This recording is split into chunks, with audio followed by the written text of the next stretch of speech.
JD. Ang kwentong ito ay hango sa totoong buhay.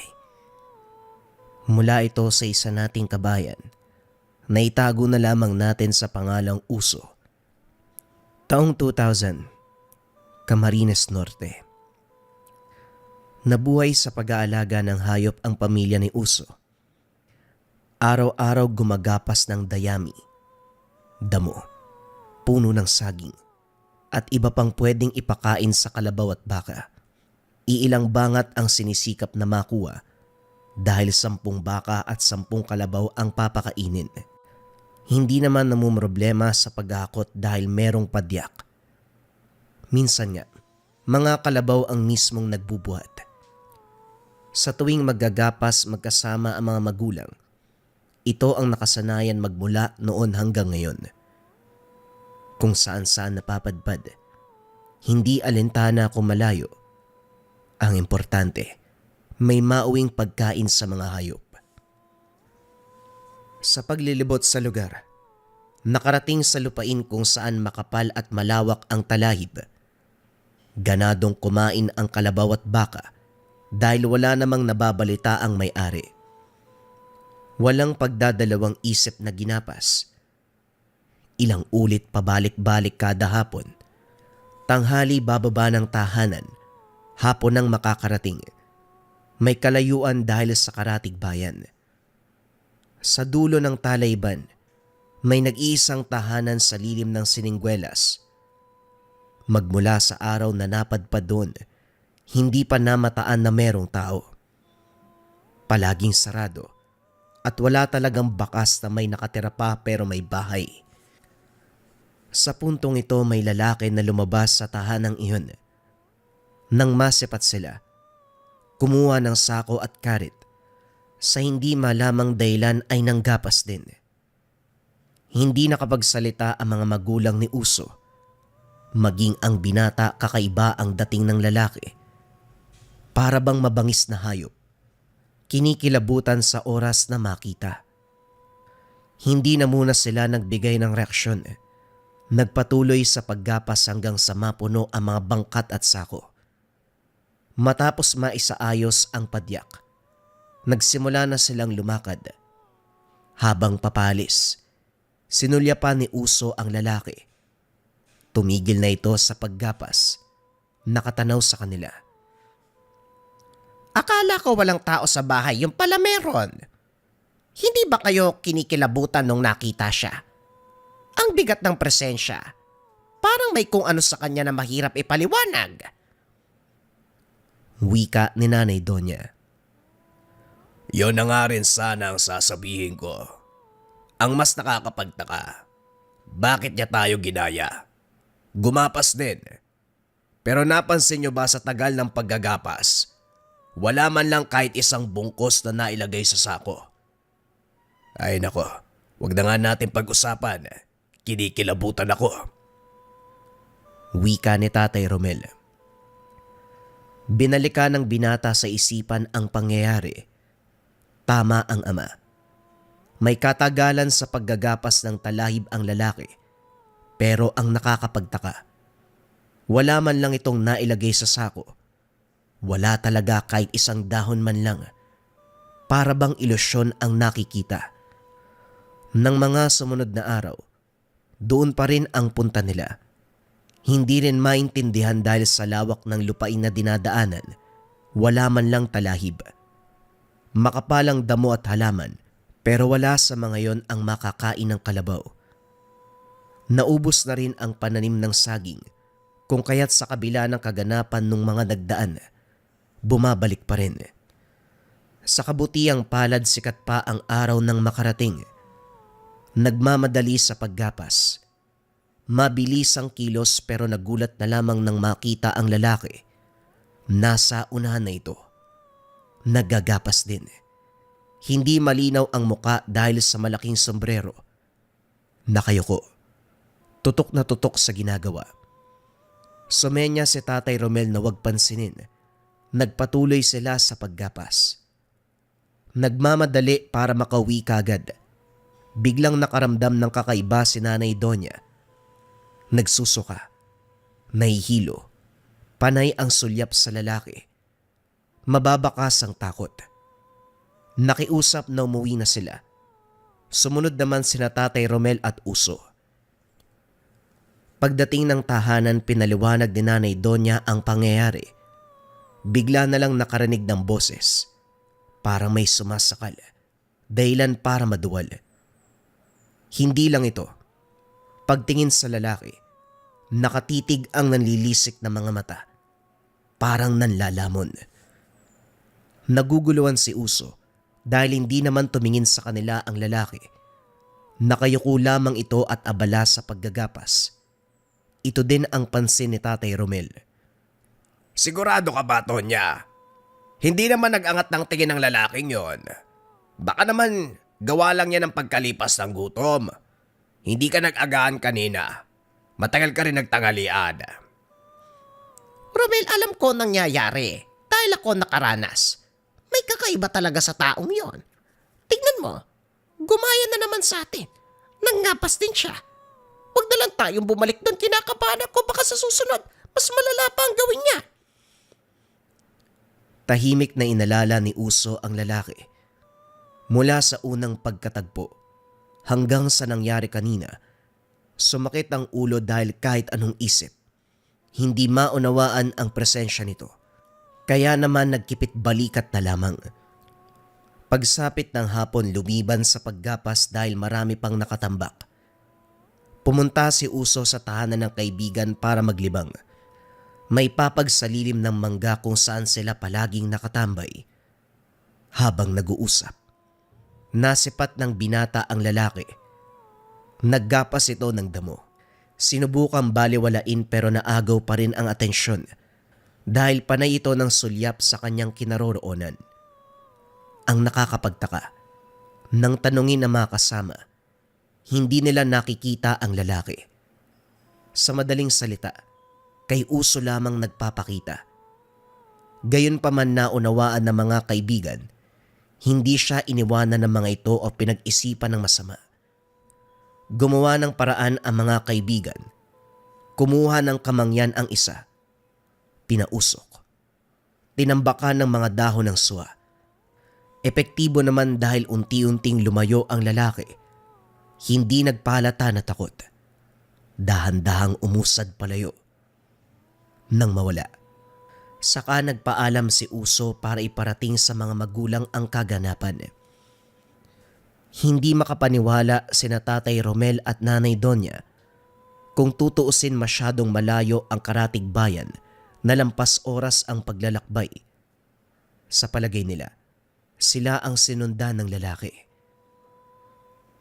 Mainam siguro na magdala tayo ng patalim kung saan man magpunta.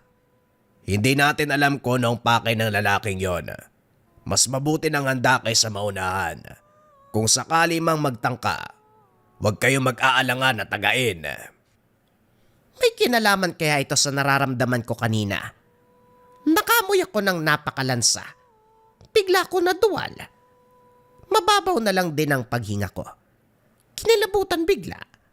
Parang yun nangyari doon sa talahiban. Hindi kaya inaaswang ako. Malay natin aswang ang taong yon. Natigilan si Uso nang sabihin ito ng ina. Dito naalala ang inkwentro nung bata pa lamang siya. May nakasalubong sila ni Tatay Romel. Sunod ng sunod sa kanila. Pagdating sa unahan, nagpalit ng anyo bilang aswang. Swerte lang sa mga panong iyon dahil may dumaang grupo ng mangingisda. Hindi natuloy ang sanay pambibiktima. Paano kung aswang nga ang lalaki? Ano pong gagawin natin? Tanong ni Uso. Ano pa nga ba? Di hihingi ng tulong kay paring Isyot. Alam niyo naman kung ano ang kakayahan ng kumpare kong yon. Napanatag si Uso sa tugon ng ama. Kilala niya ang taong binanggit nito. Nakasalamuha ng isang beses. Sa tindig pa lang masasabi ng may kakayahan pagdating sa kababalagan. Ng mga sumunod na araw, hindi mapalagay dahil kahit saan man maggapas, nakasunod ang misteryosong lalaki. Pinalipas nila, pero ganun pa rin ang nangyari. Dito nakapagpasya na lumapit sa antingero. Malayong sityo ang tinungo para marating ang tahanan. Bago mapag-usapan, naulaan kagad ng antingero ang pakay. May aswang na umaaligid sa inyo. Bakit nyo kasi pinasok yung balwarte ng aswang? Hindi ko naman sinabing kasalanan nyo, pero parang ganun na nga.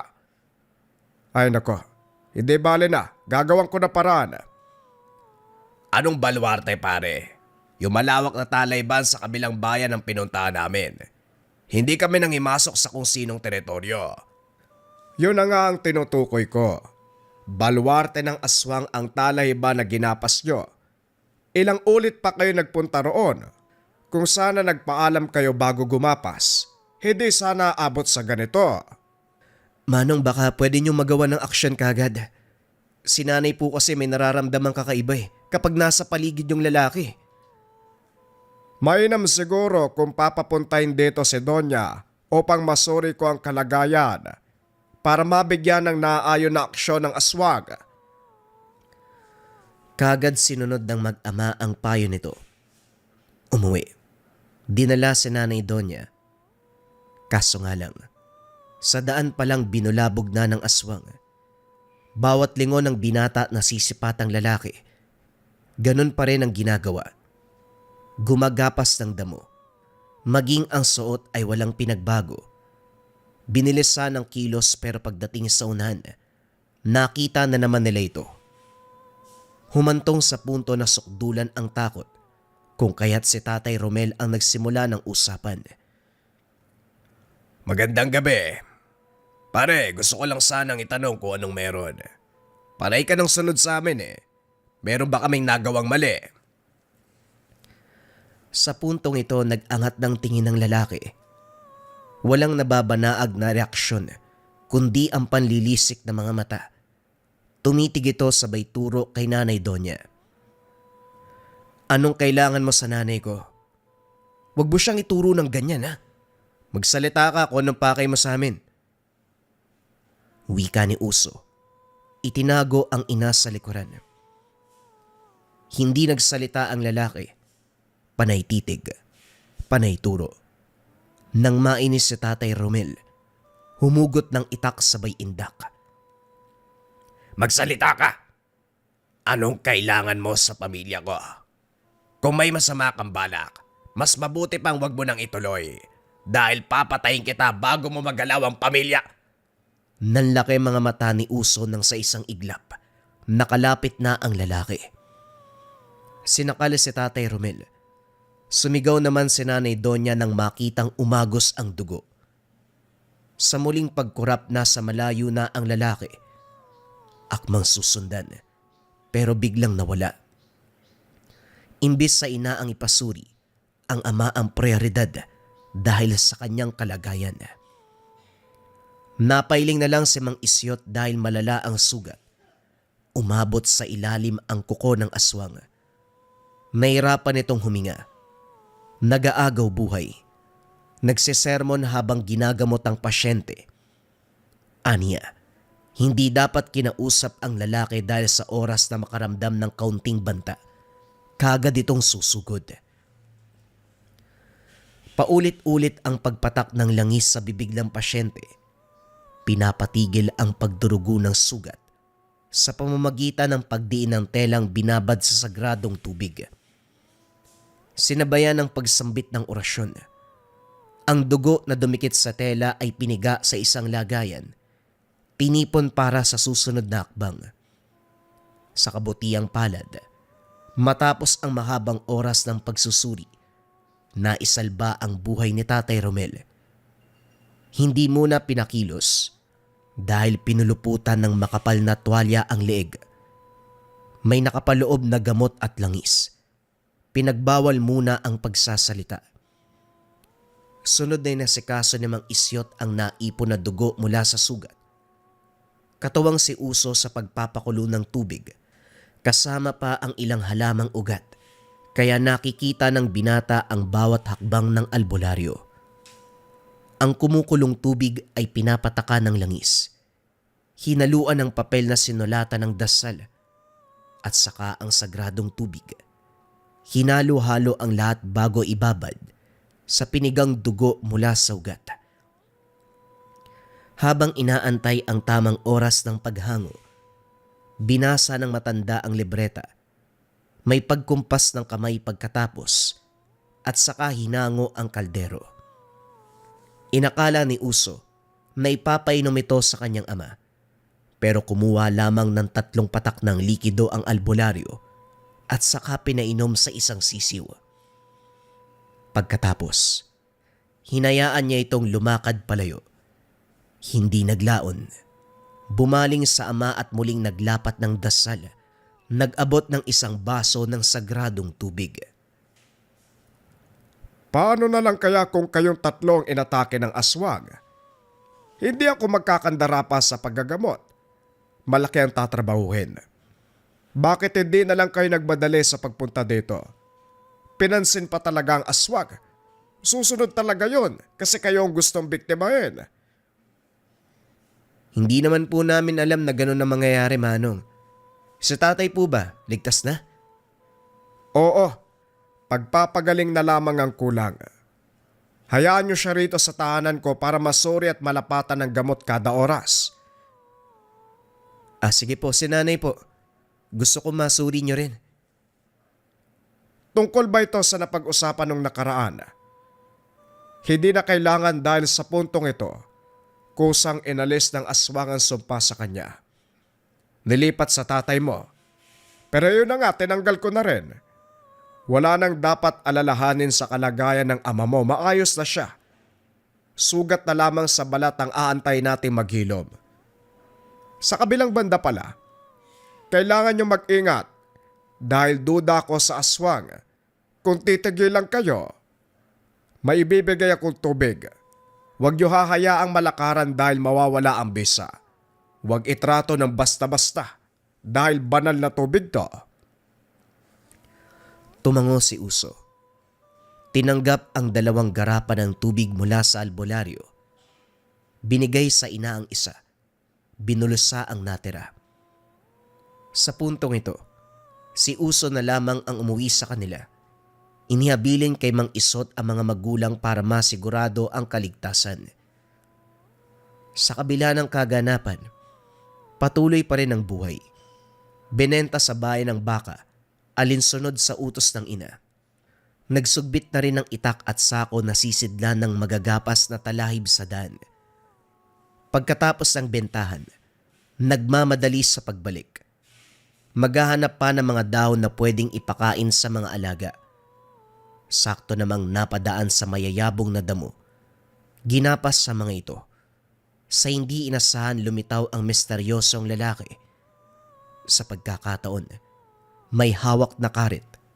Masama ang titig. Natakot si Uso kung kaya't kumaripas. Malapit nang lumubog ang araw ng mga sandaling iyon. Kung kaya't binilisan ng takbo sa takot na maabutan ng dilim. Idagdag pa ang aswang na nakasunod. Hindi naglaon.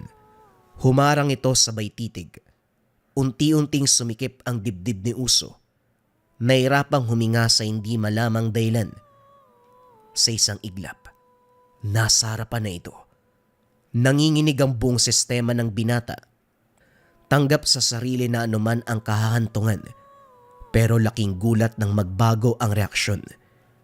Sa halip na umatake, mababanaag ang takot sa muka. Dahan-dahang umatras. Unti-unting lumuwag ang paghinga. Nang maintindihan ni Uso ang nangyayari, sinubukan ang aswang. Humakbang siya. Siya namang pag-atras ng halimaw. Inilabas ng binata ang garapang naglalaman ng sagradong tubig. Winasiwa sa direksyon ng lalaki. Nang makatsyempo ay nagmamadali sa pag-alis. Isinumbong kay Mang Isyot ang kaganapan. Dito rin nagtanong ang binata kung ano ang laman ng garapa. Kung titignan, parang tubig lang. Pero batay sa reaksyon ng aswang, hindi masasabi na tubig lang. Hindi naman pinagkait ng albularyo ang katotohanan. Mula ito sa tangan ko. mutya ng tubig. Kaya nga sinabi ko na huwag basta-bastahin dahil kaya nitong magtaboy ng halimaw kahit presensya lang ang gamit. Tignan mo, pinakita mo lang ang garapa, lumayo kagad ang nilalang. Kung ganun, mutya ang tubig na to? Ilan po meron kayo? Bigyan niyo po kami ng tag-iisa ni nanay. Kagaya ng sinabi ko, mula yan sa tinatangan kong gamit, hindi ang mismong mutya. Nasa akin yon.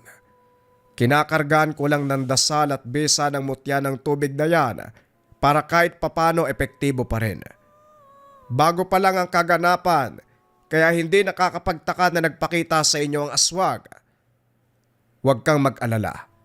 Mamaya lalabas ako. Sasadyain ko ang tahanan yon sa lilim ng siniguelas. Nang lumakad ang albularyo, nakiusap si Uso na sumama. Gustong makita ang gagawin ng matanda sa aswang. Nais masigurado na magbabayad ito sa lahat ng ginawa. Nagkaroon ng sagutan sa pagitan dahil ayaw ni Mang Isyot. Kaso mapilit ang binata. Sa uli ay hinayaan siya nitong sumunod. Pero may kondisyon. Pagdating sa Talayban, tanaw kaagad ang tahanan sa lilim ng siniguelas. Ito rin ang unang pagkakataon na natitigan sa mahabang oras. Napailing si Uso. Nagsisisi kung bakit hindi napansin ang kakaibang dating nung una. Diretso sa paggagapas. Hindi na mag-uusisa dahil dahon-dahon lang naman ang pakay sa paligid. Ilang oras silang nag-abang, kaso walang senyales na may tao sa loob. Hinabaan ng pasensya hanggang sa lumitaw ang lalaki, kaso madali silang napansin, kagad na tumakas. Nagabulan sa kung saan pero parang may sariling lagusan ang aswang. Sa kabila ng bisay na taglay ng mutya ni Mang Isot, nagawa pa ring isahan. Napansin ni Uso ang malalim na paghinga ng albularyo. Hindi man nagsasalita pero mararamdaman ang galit. Buong gabi, binantayan ng tahanan kaso lumipas ang mahabang oras. Hindi bumalik, kung kaya't isinagawa ang kasunod na plano. May mga banga sa bakuran, may lamang tubig ulan. Sumambit ng orasyon si Mang Isyot habang pinapataka ng sagradong tubig at langis ang bawat lagayan. Pagkatapos nito ay nagmamadali sila sa pag-alis. Linggo ang lumipas. Unti-unting nakahinga si Uso dahil hindi nagpakita ang lalaki. Naisip na epektibo ang ginawa ng albularyo doon sa banga ng tubig. Umayos na ang pakiramdam ni Tatay Romel. Sa tahanan na nila nagpahinga. Kaunti na lamang tuluyan ng maghihilom ang sugat. Iniiwasan din muna ang pagpunta sa kung saang lugar para maggapas ng talahib o anumang dahon. Ang pinapakain sa mga alaga, puno ng saging at damo sa paligid. Sa oras ng pagsilong ng mga alagang pinastol, napako ang tingin ni Uso sa anino ng tao sa hindi kalayuan. Masyadong madilim sa baging iyon, kung kaya't hindi maaninag ang muka. Gayunpaman, kinilala ito ng bitbit na tubig. Hanggang sa mga sandaling ito, tinatangan pa rin ang garapa na bigay ng albularyo. Nagtaka dahil basa ang bulsa. Nang kuhain ay kumukulo. Sapat na senyales para masabing aswang ang nakita. Minadali ang pagliligpit ng mga hayop.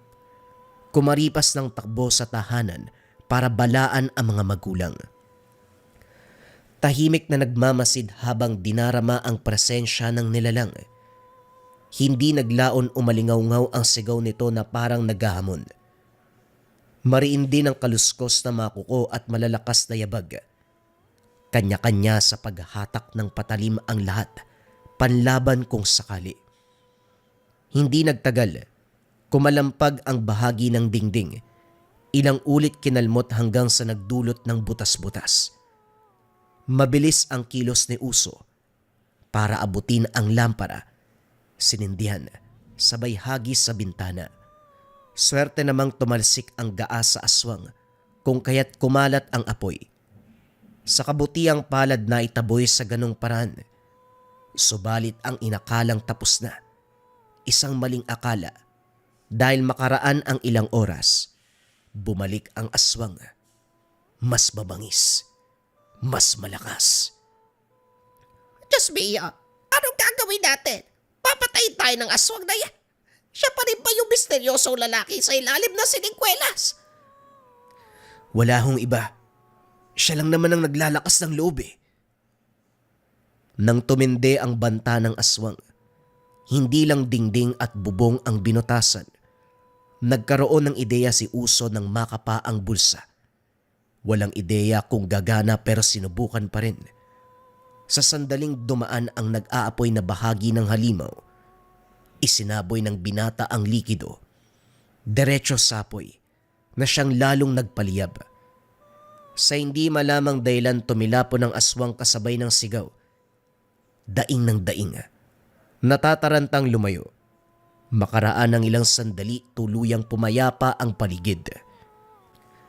Maasahan talaga ang gamit mula kay paring Isyot. Tignan nyo, naipagtanggol tayo laban sa aswang. Wag po tayo magpakampante, tay. Nawala yun kanina tapos biglang bumalik. Nay, binigyan ka rin ng garapan ni Mang Isyot, hindi po ba? Nasaan yun? Pwede nating gamitin laban sa aswang kung sakaling babalik. Kagad inabot ng ina ang hinihingi ng anak. Si Uso ang humawak nito dahil sa kanilang tatlo. Ang binata ang mabilis ang kilos. Buong gabi, nag-antay sila pero sa awa ng Diyos, tuluyang lumipas ang oras na walang banta. Kinabukasan pinunta ni Uso ang albularyo. Pinaliwanag ang nangyari kagabi, lalo na ang tulong na ibinigay ng tubig. Kaunti na lamang ang natira dahil nabawasan ng kumulo. Pero sa sandaling maihalo sa tubig, lalong lumiliyab ang apoy, daig pa ang gasolina. Yan ang nagpapatunay na pwedeng magkaisa ang tubig at apoy. Ganong kalakas ang bisa ng tangan ko na kayang makipagsabayan sa apoy para talunin ng aswang. Bukod doon, wala ka ba napansin na halimaw? Pisikal na anyo, kilos o kung anuman. Inalala ni Uso ang sandaling nakita ang aswang. Isa lang ang napansin, ang peklat sa balat. Hindi rin sigurado dahil sandali lang nakita, hindi masyadong nalinaw. Gayunpaman tuwang-tuwa si Mang Isyot dahil aniya, gumana ang ginawang orasyon sa tubig sa tahanan nito. Sinabihan ng binata na wag nang mag-alala dahil bilang lang ang araw ng nilalang. Hindi magtatagal, babawian din ang buhay. Sa kabila ng kasiguraduhan na winika ng albularyo, ayaw mapanatag ni Uso. Umepekto ang orasyon nito, pero nagawa pa ring umatake. Ito ang pinangambahan ng binata. Baka bigla na lang itong sumugod uli. Baka masaktan pa sila bago mangyari ang sinabi ni Mang Isyot. Sa takot na makasalubong muli ang aswang sa oras na gagapas ng talahib o anumang damo, nagpa siya na ibenta na lamang lahat ng alagang baka at kalabaw. Hindi na kayang isugal pa ang buhay para lamang sa paghahanap ng makakain ng mga ito. Kagad dinala sa bayan at saka pinagbili sa mga negosyante. Naging mahirap na rin para sa kanila ang paglabas kahit sa bakuran lamang, sa ideya na baka lumitaw bigla ang aswang. Lahat ng gawain nasa loob na. Paglalaba, paghuhugas, pagluluto, maging ang pagsisibak ng kahoy. Sarado pa sa lahat ng oras ang mga bintana at pinto. Umabot pa sa punto na kahit may kakatok o tatawag sa labas, kahit kilala, hindi sasagutin. Lahat ay nag-isip na baka ito ang aswang, nagpapanggap lamang. Nang makabot ito sa albularyo, kagad na bumisita para alamin ang nangyayari. Sus Mariosep naman talaga paring Romel, Maring Doña Uso. Hindi nyo kailangang umabot sa ganito. Wala na kayong dapat pangambahan dahil sa mga oras na naghingalo ang mga aswang. Sinabi ko sa inyo, ako nang bahala.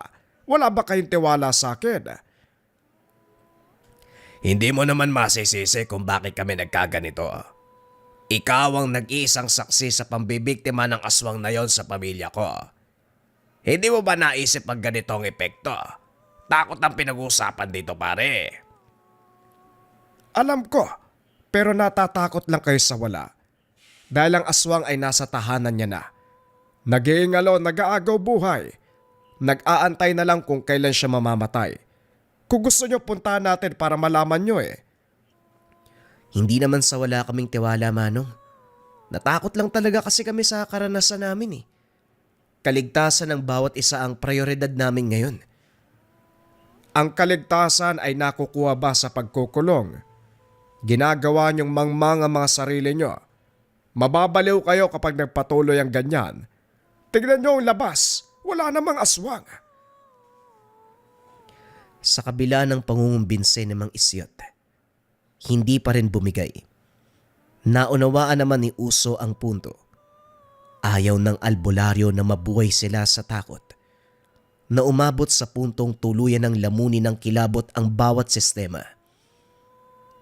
Gayunpaman, mas matimbang sa kanila ang sariling paniniwala at desisyon. Hanggat hindi napapatunayang patay ang aswang, walang lalabas ng tahanan. Sa parte naman ni Mang Isyot, hindi niya kayang makita sa ganong kalagayan ang pamilya ng kumpare. Tinuring na kapatid si Tatay Romel, kung kaya't nahaplos ang puso nang makita itong nagtatago dahil sa takot. Nang makapagpasya, sinadya sa tahanan ng aswang. Palapit pa lamang nararamdaman na ang kalagayan nito. Nanlalaban sa pamamagitan ng orasyon, pero madaling nakokontra ni Mang Isyot. Matagumpay na nakapasok sa tahanan, naabutan sa loob, nakaratay at naghiingalo. Hindi maiwasang ngumisi sa nakita. Lumobo ang bawat bahagi na parang may tubig sa loob ng katawan.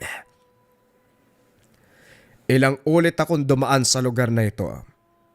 Nararamdaman ko may mali Pero hindi ko na sana abot tayo sa punto na maghaharap tayong dalawa.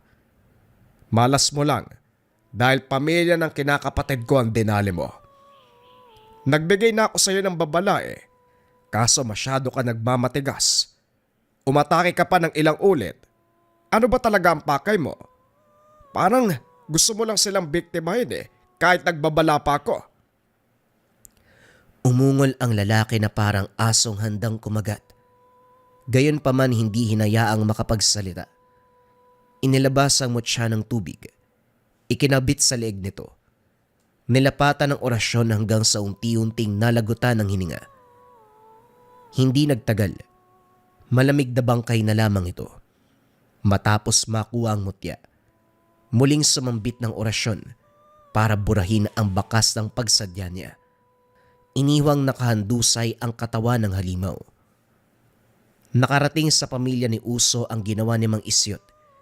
Ito mismo ang nagbahagi at para mapatunayan, sinama ang binata para masilip sandali ang bangkay. Sabihin mo kay paring Romel, kay Maring Donya, tama na ang takot. Pwede na kayong bumalik sa normal na buhay, kagaya ng nakasanayan. Wika ng albularyo. Bago pa ito makalayo ay nagpasalamat ang binata. Masyadong mabilis ang kaganapan na hindi napansin. Tapos na ang lahat. Hindi na malaya ng pamilya ni Uso na muli silang bumalik sa pag-aalaga ng hayop. Bumalik ang mga bakat kalabaw. Sama-sama sa paggapas ng talahib. Anumang dahon kung saan-saan. Pero sa pagkakataong ito, iba yung pag-iingat. Nabawasan naman ng pag-aalala dahil muling nagbigay ng sagradong tubig si Mang Isyot. Bawat isa sa kanila, nararamdaman ng bisa nito. At higit sa lahat, wala nang nilalang na lumapit. Gayunpaman, naroon pa rin ang tinatawag na trauma. Makakita ng kapwa manggagapas, hindi may iwasan na maaalala ang karanasan nang minsan nilang makita ang aswang sa ilalim ng sinigwelas na pinatay ng napakalakas na tangan na mutya ng tubig. Ang kwentong ito ay hango sa totoong buhay. Mula ito sa isa nating kabayan na itago na lamang natin sa pangalang Wilma. Taong 1973. Bukidnon. Laki sa pamilyang isang kahig isang tuka. Kaya nang makakilala ng mayamang lalaki, hindi na nag-atubili si Wilma na magpakasal. Naging katawa-tawa pa dahil ilang araw pa lang sila nagkakilala, kasal na kaagad. Sa munisipyo pinarehistro ang kasal na walang dumalong kaanak. Pagkatapos ito, iniwan ng pamilya para sumama sa asawa. Sa katunayan, kinasusuklaman ni Wilma ang sariling pamilya. Sino ba naman ang hindi? Kung tratuhin ka, mas mababa pa sa basura. Mahirap sila, kapos sa lahat ng aspeto, pero hindi man lang siya binigyan ng halaga bilang anak o bilang tao man lang. Mabibilang sa daliri kung ilang beses pinakitaan ng kabutihan. Madalas bugbog sarado ng ama. Pinagbubuhatan ng kamay ng ina. Tinutokso ng mga kapatid. Dahil hindi maramdaman ang pagmamahal sa mga ito. Naglayas. Namuhay sa lansangan. Nanlilimos. Hanggang sa araw na dumating si Hari. Bigla na lang dumating ang binata unang nagbigay ng perang papel kay Wilma. Nagsimula ito ng usapan hanggang nagpatuloy. Bumibisita araw-araw. Nagdadala ng damit, pagkain, nagbibigay ng pera. Umabot sa punto na rumenta ng bahay na matutulugan. Sa paglipas ng araw nagtapat ng tunay na pakay. Sinabing naghahanap ng mapapangasawa dahil gustong magkapamilya. Diretsyang inalok si Wilma, na kaagad namang pumayag. Dinala siya ni Hari sa isang probinsya. Namuhay bilang mag-asawa sa malawak na sakahan. Pero kailanman, hindi nagtrabaho sa taniman dahil may mga trabahador na gumagawa nun. May katulong din sa tahanan kung kaya't wala talagang gawain ang dalaga, bagay na ikinatuwa. Trinato ng asawa na parang prinsesa. Humantong sa punto na nagdadalang tao. Masayang masaya si Hari. Dahil ito ang pinangarap magmula ng ikasal. Nagsuhol ng magbabantay at sinigurado na walang mangyayaring masama habang pinagbubuntis ang anak. Subalit ang pinagtataka ni Wilma, hindi siya pinapayagang pumunta ng ospital para ipasuri ang kalagayan. Palagi may dahilan ang asawa para hindi matuloy. Ito pa mismo ang naganap ng kumadrona. Nung una ay tumutol siya dahil ang dinalang manang ay may kakaiba sa pagkatao. Madilim ang ora. Kung makatitig ay parabang may gagawing masama. Mabigat ang pakiramdam sa tuwing nasa paligid ito. Kinikilabutan siya kapag dadapo ang mga palad sa kanyang tiyan. Kakaiba din ang pamamaraan. May mga binubulong na kataga. Mahirap maintindihan dahil sa lengguwaheng ginagamit. Pero dahil sa panghihikayat ng asawa na makisama sa kumadrona, wala nang nagawa si Wilma. Linggo-linggo kung dumalaw si Manang Rosario, may dalang iba't ibang uri ng maninipis na sanga at ugat. Idagdag pa ang langis na matapang ang amoy. Hindi makakareklamo si Wilma dahil ang asawa sa tabi ay ngiti ng ngiti. Walang mapagsidla ng tuwa sa ideya na malapit ng masilayan ang anak. Bago sinimula ng pagsusuri, Pinapalabas lahat ng tao sa silid. May iwan ang dalaga kasama ang komadrona. Bakit sa tuwing dadalaw ako, nararamdaman ko ang takot mo? Nag-iisip ka ba ng masama kapag nandito ako? Huwag kang mag-alala. Dahil pagkatapos ng panganganak, hindi na tayo magkikita. Lumalabas lang naman ako kapag may inuuwing buntis sa mga anak ni Javier. Sisimulan ko na ang pagsusuri. Huwag kang malikot. Napalunok si Wilma. Maraming katanungan pero hindi nagawang magsalita. Nangingibabaw ang takot sa presensya ng komadrona. Nakatingala lamang ang dalaga habang dinarama ang kamay ng matanda sa tiyan. Banayad ang haplos nito, pero hindi maiwasang kilabutan, lalo pa sa tuwing dadampi ang langis. Dinikdik na sanga, maging ang ugat. Lalong-lalo na ang pagbulong ng mga salita. Hindi naglaon. Napatiimbagang sa pagsipa ng bata sa sinapupunan. Isang beses lang ito, pero nagdulot ng pagkataranta. Iba ang kilos sa loob ng katawan na para bang mabangis na nilalang. Hindi na nakapagpigil. Inipon ng lakas para makapagsalita. Anong nangyari? Bakit parang iba yata? Ganyan talaga kapag anak ng hindi pangkaraniwan. Pagkalabas ng bata, magugulat ka na lang sa kakayahan niya. Bagay na hindi tataglayin ng ordinaryong sanggol. Lalong kinilabutan si Wilma sa tugon ng komadrona.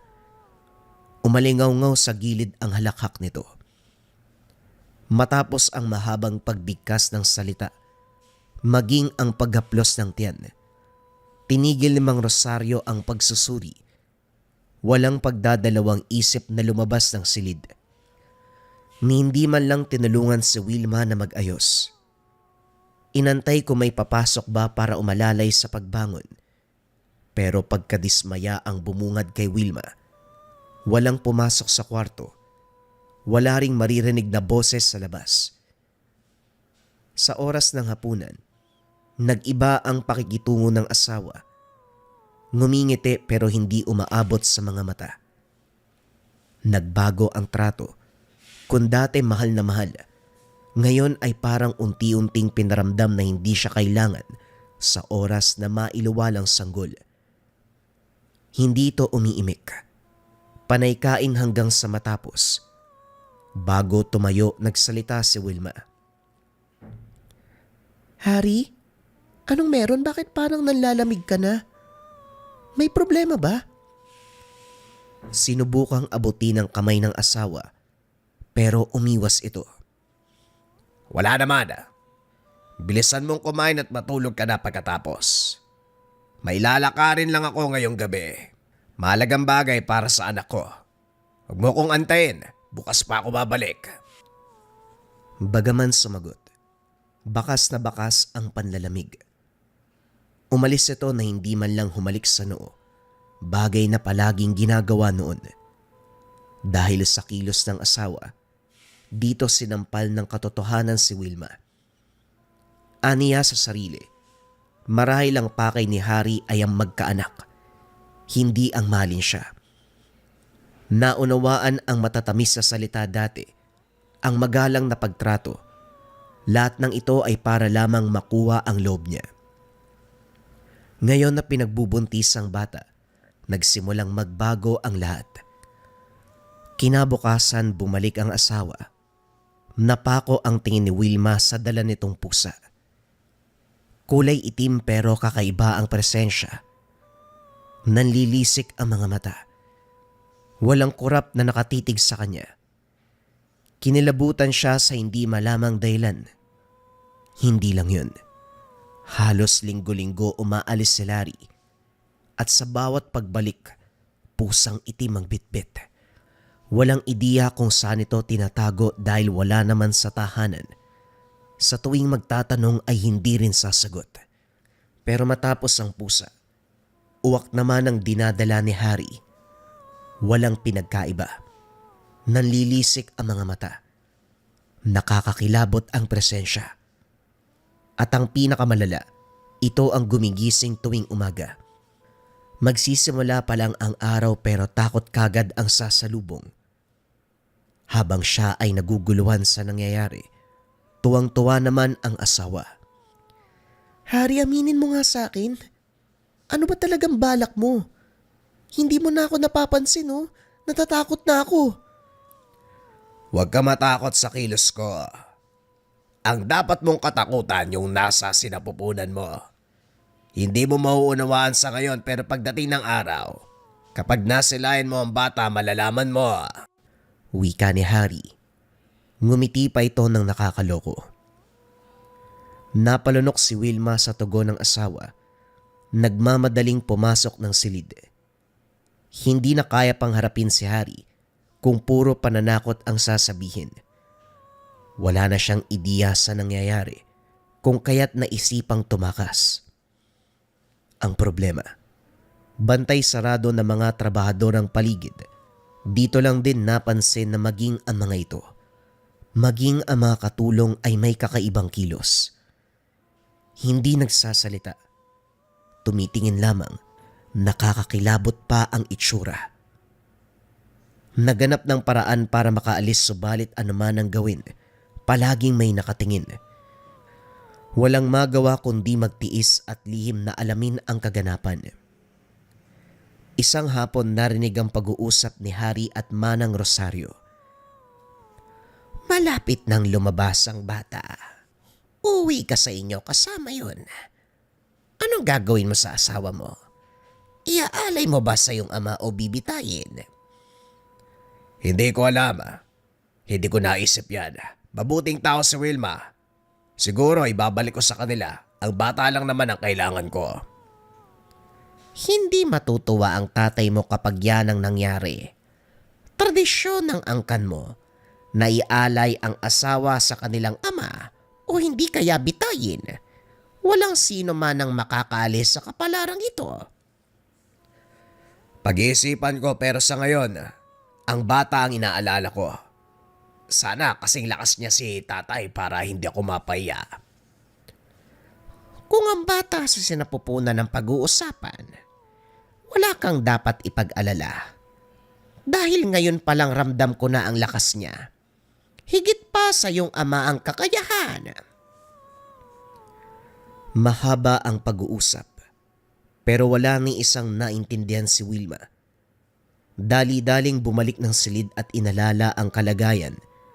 Nang masipat ang trabador na dahan-dahang nagsisialisan, muling naisip ang pagtakas. Sa kabutiang palad nakaalis sa lugar, paika-ikang naglakad sa gitna ng gubat. Tuwang-tuwa na sana, pero laking gulat nang bumungad si Manang Rosario. Paglingon, naroon ang iilan sa mga trabahador. Walang sabi-sabi, kinaladkad siya pabalik ng tahanan. Nakatanggap ng sermon mula sa asawa. Sumagot si Wilma pero sinampal lamang siya. Kagad namang humingi ng tawad si Harry pero hindi ito sapat para burahin ang pagdududa niya. Hindi naglaon. Sa paglipas ng buwan isinilang ang sanggol. Ito na yata ang pinakakinakatakutang silid na pinasok ni Wilma. Maraming nakasinding itim na kandila. Mga uwak at pusang itim na inuwi ng asawa. Dagdag kilabot pa ang mga katagang sinasambit ni Manang Rosario. Nasa tabi si Harry. Ngiti-ngiti. Hindi makapag-intay na masilayan ang bata. May kung anong ritual pang ginawa si Manang Rosario. Kinatay ang itak. Ang dugo nito ay pinahid sa tiyan ni Wilma. Hindi siya makapalag dahil nakagapos at may takip ang bibig. Pagkatapos ng dugo, langis naman ang pinahid. Hinilot ng hinilot hanggang sa napansin na lamang na nasa bisig ng kumadrona na ang bata. Hindi niya ito namalayan. Hindi inabot sa kanya ang bata.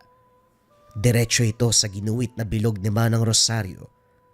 Sumasabay na rin si Harry sa pagsambit ng mga kataga. Hindi naglaon bumigat ang presensya ng silid. Humuni ang mga uwak. Sobrang gulo ng kaganapan. Hanggang sa narinig ni Wilma ang iyak ng bata. Kaso nga lang takot ang bumungad sa kanya dahil para itong mabangis na hayop. Hindi nagtagal pinakita ng asawa ang sanggol. Itim ang balat. Nanlilisik ang mga mata. Mahaba ang mga kuko. At ang salitang sumagi sa isip, walang iba kung hindi aswang. Nang tumagal inantay si Wilma. Pagmulat ibang kwarto na ang kinalalagyan, saktong pumasok ang asawa, karga-karga ang bata. Takot kagad ang naramdaman ng maalala ang kaganapan kagabi. Pero lalo lang siyang naguluhan dahil nang ibigay ni Harry ang sanggol. Normal naman ito. Maimbing ang pagtulog. Parang ordinaryong bata katulad ng karamihan. Nagtatakang tumitig sa asawa. May nangyari kagabi ah. Anong ginawa niyo? Meron ba? Parang wala naman. Wilma, yakapin mo na maigpit ang bata. Namnamin ng sandali na nasa ganyang kalagayan pa siya. Dahil sa oras na maging ganap yan, hindi mo na mahahawakan. Ano bang sinasabi mo? Anong ginawa mo sa anak kong hayop ka? Hindi siya sinagot ni Harry. Kalmado itong umiwas ng kwarto. Si Wilma sa kabilang banda. Tinitigang mabuti ang anak. Hindi maiwasang maiyak habang humihiling na sana guni-guni ang kaganapang kagabi. Pero sa paglipas ng mga araw, buwan, nang matuto ng maglakad ang bata, dito nalinawan ang lahat. Isang gabi habang nagtitimpla ng gatas sa kusina, narinig ang kakaibang ingay sa itaas. Nagmumula sa kwarto kung saan siya nagluwal. Sa tulak ng kuryosidad, sinilip niya. Hindi inaasahan na makikita ang anak doon. Isa-isang kinain ang mga uwak. Ang malala pa, ang mga pusa ay hindi na pusa. Nagbago ang anyo ng mga ito at naging ganap na aswang. Nang limingon ng bata, nanigas si Wilma sa kinakatayuan dahil maging ito ay naging ganap na halimaw. Kagad sinarado ang pintuan, nagmamadaling umalis. Sa puntong ito tuluyan siyang nakalayo sa lugar. Taon nang lumipas. Walang balita si Wilma sa bata o asawa man lang. Iniwasang maisip dahil sariwa sa alaala ang mga kaganapan. Hanggang ngayon ay natatakot pa rin. Isang araw, habang nagtsatsaga sa paghuhugas ng pinggan sa maliit na karinderya, nasipat si Harry sa hindi kalayuan. Nakangisi at kumakaway. Kagad nagtago pero walang magawa nang lumapit ito. Hindi ka man lang nagpaalam. Bigla ka na lang nawala. Sa tingin mo ba tamang iwanan ng asawa at anak? Hindi mo ko matatakot, Harry. Hindi asawa at anak ang iniwan ko, kundi mga demonyo. Kung alam ko lang nahalimaw ka, sana hindi na ako sumama sa'yo. Matapos mong maramdaman ang ginhawa sa buhay, ganyan ang isusukli mo. Wala kang utang na loob. Tandaan mo, basura ka lang nang dinampot kita rito. Basura na akong basura, pero hindi ako sasama sa halimaw na katulad mo. Aswang! Hindi inasahan ni Wilma. Sa paglipas ng taon, bumalik siya sa poder ng asawa. Sa pagkakataong ito, sa tahanan ng biyanan dinala, bumungad ang nakangiti nitong ama. Gustong yumakap pero kagad nag-iwas. Dumako ang tingin sa batang nakaupo sa tabi. Kumakain ito ng hilaw na karne. Napalunok ng laway si Wilma. Lumaki ang bata sa piling ng mga halimaw. 3 taon pa lang ito, pero nararamdaman ang kasamaan sa pagkatao. Hindi niya tuloy mabilang kung ilan na ang nabiktima. Tila naman nahulaan ng biyanan ang nasa isip.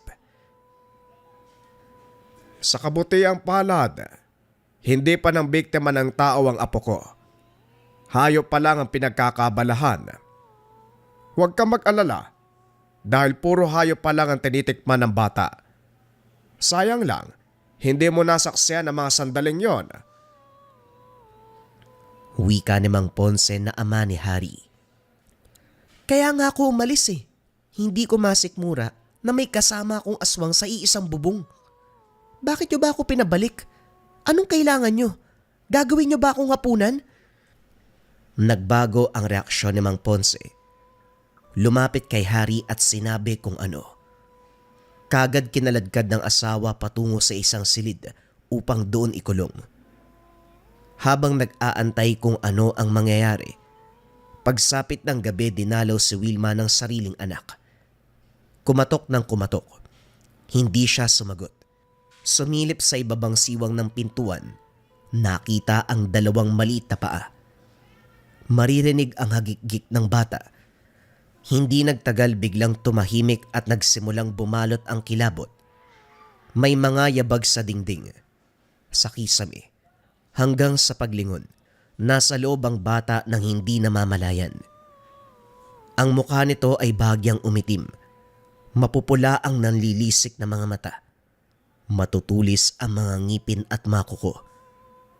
Maliit mang tignan pero mabangis. Nanginginig si Wilma pero sinubukang kumalma at kausapin ng bata. Hindi nagtagal ay unti-unting bumigay.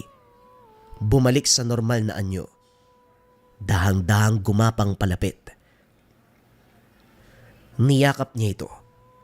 Naluluwang kinantahan hanggang sa makatulog sa bisig. Sa mga sandaling yun, walang ibang nais kung hindi tulungan ang bata na makabalik sa normal. Naiplano sa isip ang paghingi ng tulong sa manggagamot o albularyo. Inalala ang mga panahon na minsang may dumadayong manggagamot sa bayan. Ilang ulit din siyang nagpasuri dito nung palaboy-laboy sa lansangan. Naudlot ang pagbabalak nang pumasok si Harry. Kinuha ang bata sa kanya para patulugin sa kabilang silid. Hinayaan na rin siya nitong makalabas ng kwarto. Wilma, umalis si tatay dahil may mahalagang pupuntahan, kaya pwede ka maglibot sa lugar. Pero tandaan mo kapag nakabalik siya, kailangan mong magpakabait. Isang pagkakamali mo lang, magiging hapunan ka niya. Sabihin mo nga sa akin, anong klase ba talaga yung pamilya mo? Hindi mo pa rin ba nauunawaan ang lahat, Wilma? Patawad kung niloko kita. Pero gusto ko malaman mo na naging totoo din ako sa'yo kahit papano. Ang kaso, kailangan kong sundin ang kagustuhan ni tatay kung gusto ko pang mabuhay. Tradisyon ng angkan na maganap ng mapapangasawa ang bawat lalaki. Kailangan magkaanak. Habang nasa sinapupunan may mga ritual na ilalapat para sa kapakanakan ay ganap ng aswang. Pagkatapos nun, ang asawang babae ay aalay sa biyanan para maging hapunan pagsapit ng kabilugan ng buwan. Hindi ko kayang gawin yon, kaya nakiusap ako kay Tatay Ponce na wag ikaw. Sa kabutihang palad, nakinig naman siya. Hindi alam ni Wilma kung matutuwa ba siya o hindi. Ang tanging sigurado sa mga sandaling ito, nasa panganib ang buhay niya. Walang pinaniwalaan sa mga sinabi ng asawa. Disoras ng bulabugi ng angil. Magkasama sila sa silid ni Harry, pero sa kabila ng malakas na ingay, mahimbing ito.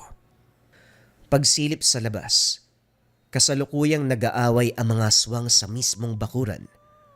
Nasipat sa tabi ang bata, tuwang-tuwa habang nanonood. Hindi makapaniwala si Wilma sa nasaksiyan. Ginising ang ama. Ito mismo ang nagpariwanag na normal ang kaganapang iyon sa pamamahay nila.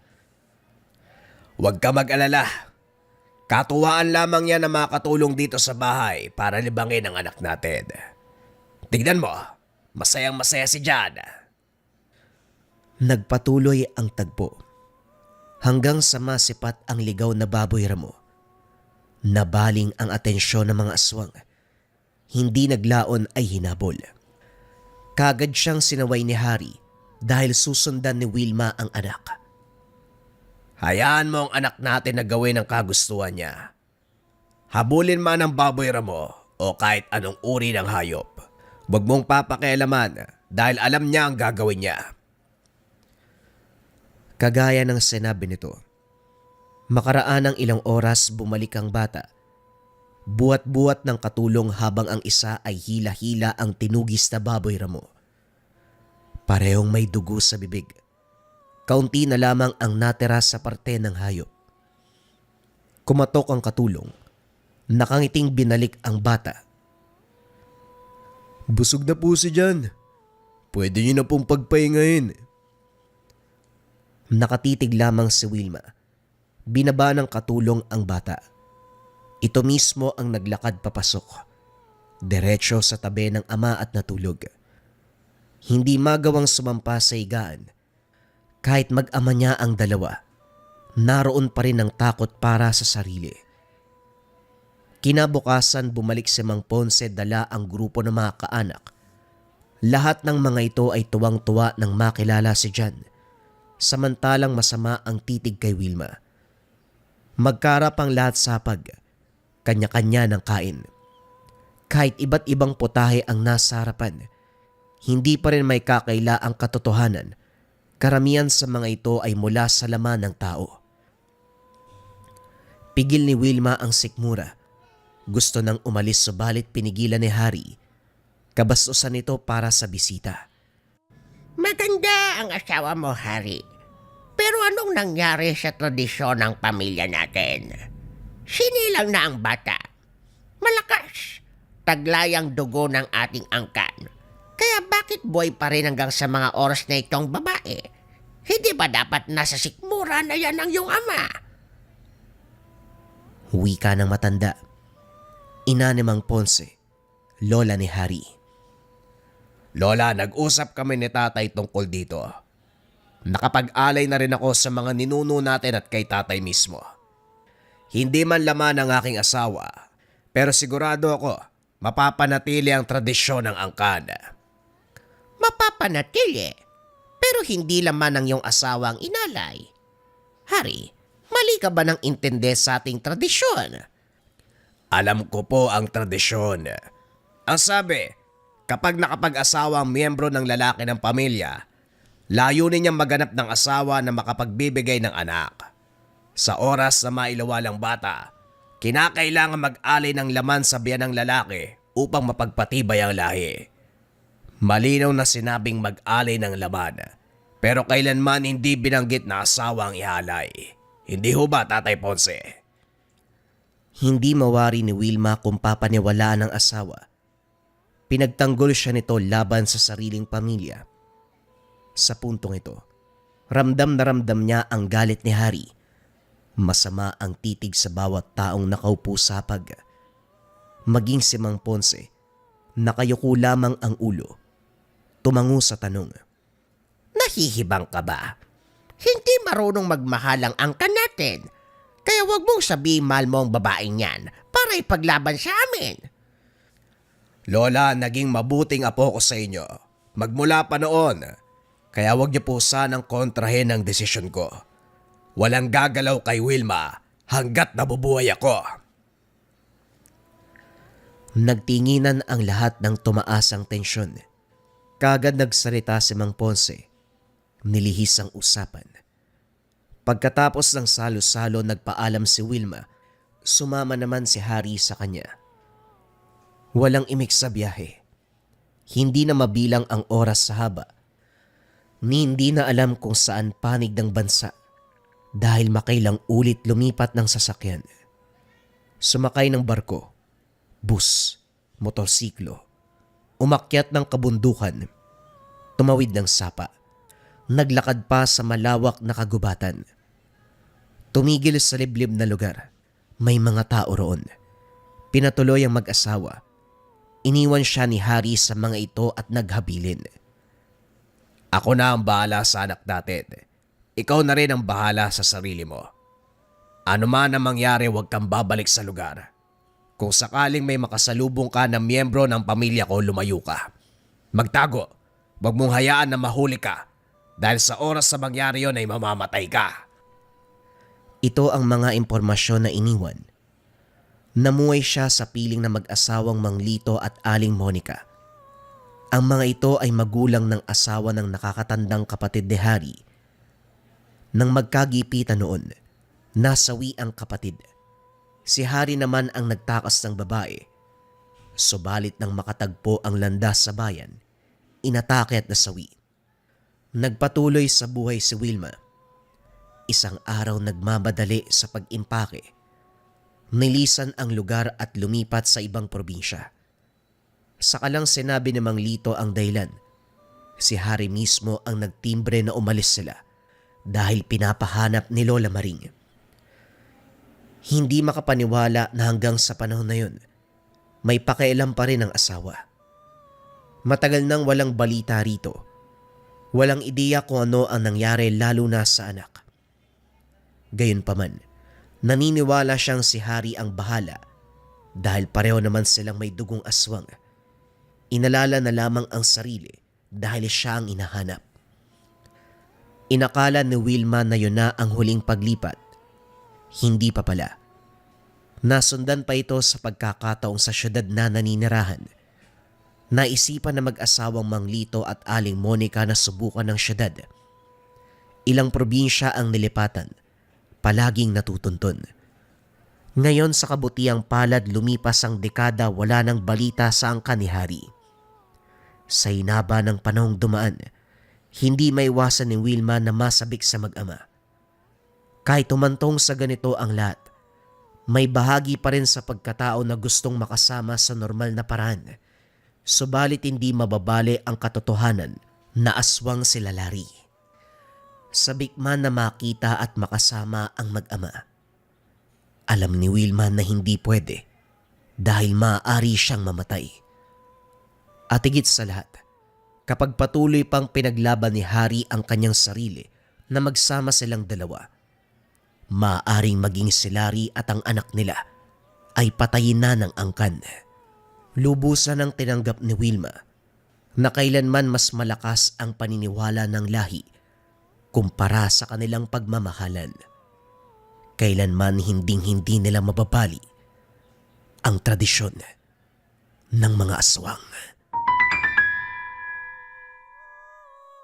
Sobrang malas na ba ng negosyo nyo mga kabayan? Or yung tipong kahit kompleto naman yung tulog mo, parang pagod ka pa rin. Madalas mga kabayan, hindi lang dapat kasi malinis yung physical na lugar, dapat hanggang spiritual. Ang tawag dito sa nasa harapan ko ay incenso candle for cleansing. Sinisindihan to ng 3 to 15 minutes sa umaga at sa gabi. Ang bisa ng incenso candle for cleansing, pang-cleanse ng lugar, pang-taboy ng negative energy para maganda yung pasok ng swerte at iwas sakit na bunga ng negative energy. Hindi ito regular candle mga kabayan ha. Specialized candle siya, insenso na ginawang kandila at nilagyan pa ng iba't ibang uri ng sangkap upang maging pang-cleansing. Pwede mo siyang sindihan sa negosyo, sa tahanan, sa kwarto, sa tambayan. Kung saan mo nararamdaman yung negatibong enerhiya, doon mo siya sisindihan mga kabayan. And if ever may mga gamit na kayo sa Lika Merchandise, hindi nyo maipapangako na madadasalan o makakargaan araw-araw, pwede ka magsindi ng insenso candle. Basta galing sa likha. Pagkasindi ng gamit,